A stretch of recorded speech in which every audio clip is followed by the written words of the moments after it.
Hey everyone, welcome back to the Deep Dive. Today we're going to be taking a look at something that I think a lot of people struggle with. Okay. And it sounds like you, our listener, you're going through this right now. Yeah. You know, there's this feeling of like a spiritual gap. Mm-hmm. Like Yeah. you know what's right. Yeah. You understand that certain things are important. Right. It's almost like you've got the map, intellectually, You know the way. but you don't have that pull, Right. that feeling in your gut that makes you feel like you need to follow the map. Yeah, that conviction. Right. Yeah, and it's not always there, right? Wow. So it's that tricky spot where your head knows one thing, Mm-hmm. but your heart hasn't quite caught up. Yeah, it's a really interesting point. And we've got some thoughts here from Gorshek Eret Menem Yassin Kular. Okay. And looking through those, it seems like this is something that really weighs on people. Yeah. Your mentor figure seems to acknowledge that this is a big deal. Absolutely. And in fact, your mentor actually mentions spending 5 days Yeah. really thinking about this message, Mm-hmm. which really shows you how important this is. Yeah, it's huge. And one of the things that struck me is how the mentor immediately goes to the core of what you're talking about. Right. This disconnect between believing something intellectually Yeah. and feeling it in your heart. Right. Could you remind us how you put it in your own words? Yeah, you said, and I'm quoting directly from the source here, I feel a spiritual deficiency within myself. I know that I need to worship God, and I do, but I cannot feel this necessity spiritually in my heart. Mm. I believe that what is forbidden, but I cannot feel the spirituality within myself that would prevent me from it. There is a kind of numbness in my heart. This happens in everything I do. Yeah, It's that feeling of knowing but not feeling it. right. And that word numbness, I think, really stands out there Yeah. because it really paints a picture of almost going through the motions, Mm-hmm. but without that spark, Right. without that connection. Right. Yeah. Just doing it because, you have to. Yeah, and the fact that the mentor really took days to think about this Yeah. shows you how fundamental this struggle can be. Absolutely. And it's interesting that they don't just try to jump to a quick solution. Right. They don't try to say, "Oh, we'll just do this and you'll feel better." Right. Instead, they go right into a story, Yeah. a narration about Hazreti Hanzala, Okay. who was a companion of the Prophet Muhammad, peace be upon him. All right, so let's talk about this story. Yeah. So as the mentor recounts it, Mm-hmm. Hanzala was with the prophet, Yes.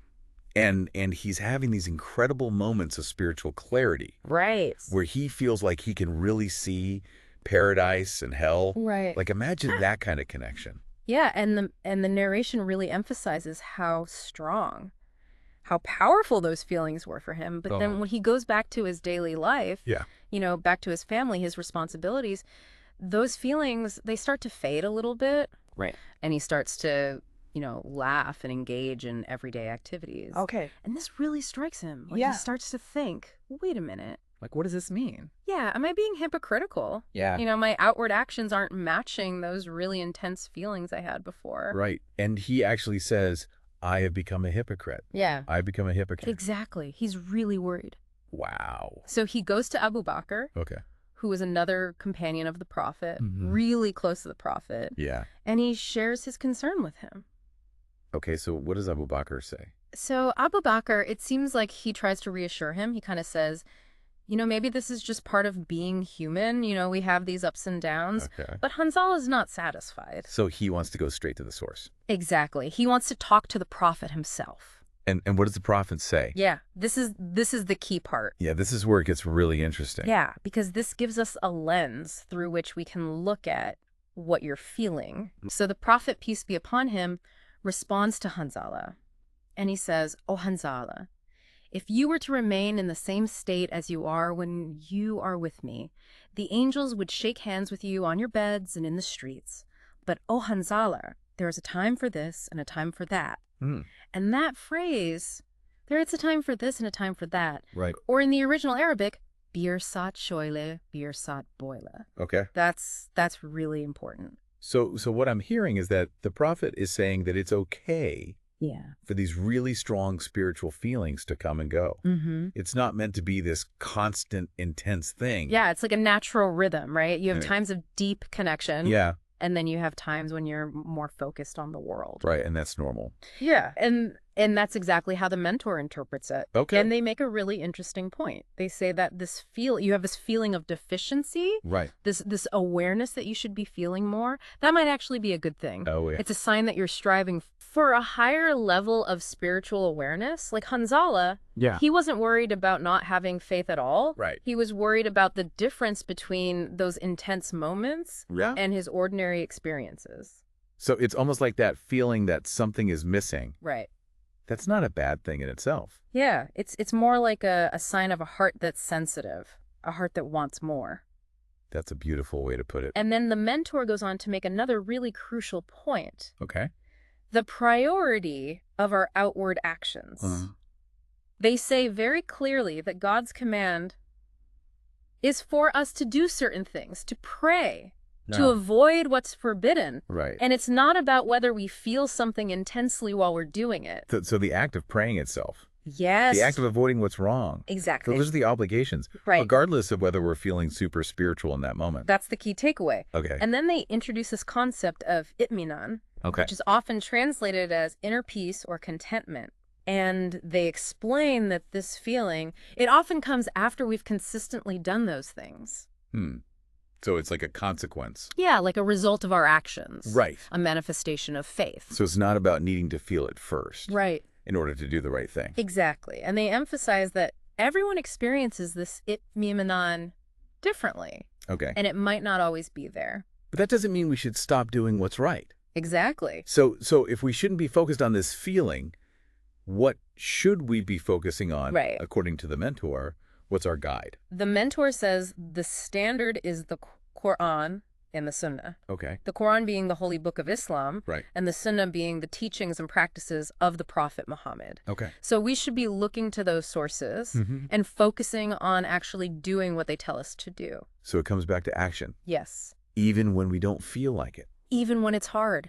Even when we don't feel that intense emotion. Because that feeling that Iman da Kemal, that perfection of faith, That completeness of faith. that's something that comes later. Yeah, it's a journey. You don't just arrive there immediately. It's like Yeah. learning a skill. You practice, you stumble, you get better over time. And it's not all up to us to make that happen, right? Right. The mentor makes a distinction between our effort Mm-hmm. and God's grace. Exactly. And they use these phrases in Arabic. Garrett Bisden, which means our effort is from us. Oh, yeah? And then takdir ve tevfik ve tanir, which means that recognition and success comes from God. So we do our part, Yes. but ultimately it's up to God. Yes. There's an element of trust there. So going back to your initial feeling, that sense of deficiency, Yeah. the mentor actually says that awareness is a good thing. They do. They say, O zettel, sizin manevi alamda boyal bir tüdücünün eksikliğini hissetmeniz bunu aramanız güzeldir. Çok olumludur. Okay. Which basically means it's a good thing that you feel this lack. It's a good thing that you're searching for something more. It's like that recognition is the first step. Exactly. But then they also caution against becoming too fixated on it. Yeah, they say, lakin bunu hissedemiyorum diye kafanıza çok takmanıza doğru bulmamaktayız.